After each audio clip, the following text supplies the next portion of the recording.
Bapak Ibu, saudara-saudariku yang mulakan Allah, ayat yang dibaca oleh qori kita tadi, ayat yang sering didengar oleh para laki-laki ini ketika khutbah Jumat, tapi mungkin ibu-ibu jarang dengar. Ayatnya, a'udzubillahi minasyaitonirrajim, ya ayyuhalladzina amanu taqullaha haqqa tuqatih wa la tamutunna illa wa antum muslimun. Insyaallah kita akan mencoba menggali ayat ini. Semoga Allah mengizinkannya kita membicarakan ayat ini dan tidak menjelaskannya dengan hawa nafsu. Untuk itu mari kita baca surah Al-Fatihah. Semoga Allah buka pikiran hati kita untuk membaca ayat ini. Al-Fatihah. A'udzubillahi minasyaitonir rajim. Shiratal ladzina an'amta 'alaihim ghairil maghdubi 'alaihim waladdallin. Ayatnya berbunyi, wahai orang beriman, ya ayyuhalladzina amanu. Bapak Ibu, iman itu di lisan atau di kolbu? Di mana Bapak? Kolbu, hati. Bukan di omongan, bukan juga pada otak, tapi ada di dalam kolbu. Tapi iman itu artinya percaya. Rasa percaya ini bisa melemah. Maka Nabi SAW mengatakan, jaddidu imanakum. Hadis Imam Ahmad, hadisnya hasan, bagus. Wahai sahabatku, umatku, segarkan, jaddidu, jadikan imanmu jadi baru, perbaharui imanmu. Berarti perbaharui tempat iman itu bercokol, yaitu kolbu.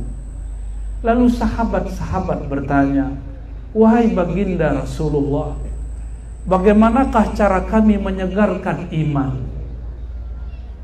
Lalu Nabi SAW menjawab, aksiru min qawli la ilaha illallah. Hadis ini sering kita dengar, cuma sayang jarang kita amalkan. Aksiru artinya perbanyaklah, ulang-ulanglah, sebut-sebutlah, hitung-hitunglah kalimat la ilaha illallah. Kenapa? Karena la ilaha illallah itu kalimah yang melibatkan badan, pikiran, lisan, dan kolbu. La ilaha berarti menolak semua Tuhan, semua sandaran, semua tempat mengadu. Illallah, kecuali tempat hati bergantung, yaitu Allah Subhanahu wa ta'ala. Oleh karenanya, membaca la ilaha illallah itu ada tekniknya. Silakan pelajari ini kepada ahlinya, ahli-ahli zikir di surau-surau zikir. Maka maksud Nabi mengatakan ini, pelajarilah caranya kepada ahlinya. Fas'alu ahla dzikri in kuntum la ta'lamun. Belajar kepada mereka. Jamaah, saudara-saudariku yang dimuliakan Allah. Jadi supaya kolbu ini imannya segar, apa yang kita baca? La ilaha illallah. Bacalah pagi 100 kali sebelum berangkat kerja. Nanti pulang sore-sore, kalau nggak bisa sendiri datang ke masjid, ke surau. Ikuti imamnya baca tahlil, jangan langsung kabur. Sungguh aneh orang hidup di zaman ini.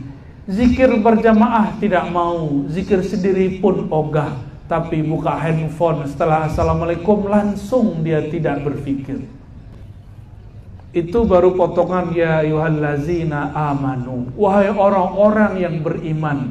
Boleh juga kita sebut wahai orang-orang yang punya rasa percaya kepada Allah di dalam kolbunya. Ittaqullaha haqqa tuqatih. Takwalah kepada Allah. Nah, ini lebih baik daripada menerjemahkan takut.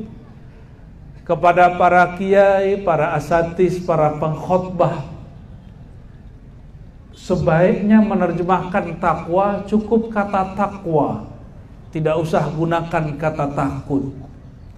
Ittaqullaha haqqa tuqatih, terjemahkan saja, bertakwalah dengan sebenar-benar takwa.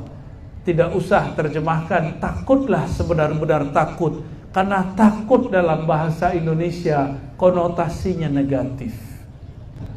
Takwa yang dicontohkan Nabi SAW, apa kata beliau? At-taqwa hahuna, takwa itu di dalam kolbumu, di dalam dadamu, di dalam jantungmu. Nyambunglah ayat ini, munasabahlah ayat ini dengan lafaz ya ayyuhalladzina amanu, wahai orang yang percaya kepada Allah, di dalam kolbunya, di dalam dadanya, sempurnakanlah rasa takut, rasa percaya, rasa harap kepada Allah di dalam kolbumu, haqqa tuqatih, dengan sebenar-benar takwa. Bapak Ibu, saudara-saudariku yang makan Allah, apa maksud ayat ini? Sederhana. Wahai orang beriman, fokuslah mengurus hatimu. Mulailah engkau serius merawat dadamu. Itu lebih kurang makna ayat ini. Kalau hendak mau bertemu Allah, Allah mandangnya apa? Apa yang dipandang Allah? Allah mandang muka? Enggak. Yang Allah pandang adalah kolbu. Kenapa banyak bedak muka tapi jarang ada bedak kolbu? Ada salon perawatan muka, ada tempat jahit baju, tapi kenapa jarang orang menjahit isi kolbu? Kenapa jarang orang mau datang ke tempat merawat kolbu? Inilah PR kita bersama. Harusnya kita mulai, karena Allah selalu menatap ke dalam kolbu, maka yang mesti diperbaiki adalah kolbu. Semuanya tidak ada yang beres di badan ini kecuali kolbunya beres. Maka disebutkan dalam hadis Imam Bukhari, jika hati itu benar, baik, maka baiklah semua. Idza salahat salahal jasadu kullu. Jika dia baik, semuanya baik. Jika dia rusak, semuanya rusak. Kolbunya negeri adalah para pemimpinnya. Jika para pemimpinnya, pemimpin agamakah atau pemimpin politik, itu adalah kolbu negeri. Makanya kolbu kita ini ada bagian-bagiannya, ada serambinya, ada biliknya. Begitu juga negeri ini, kolbunya, pemimpinnya ada bagian-bagiannya. Apabila si kolbu, si jantung bekerja baik, saling bekerja sama, memakaikan 3 rukun tadi, wa'fu wasfahu waghfiru, banyak memaafkan, banyak memberikan salam menyapa duluan, waghfiru, dan tidak mengingat-ingat kesalahan, maka orang-orang ini kolbunya akan selaras dengan tubuhnya akan sehat.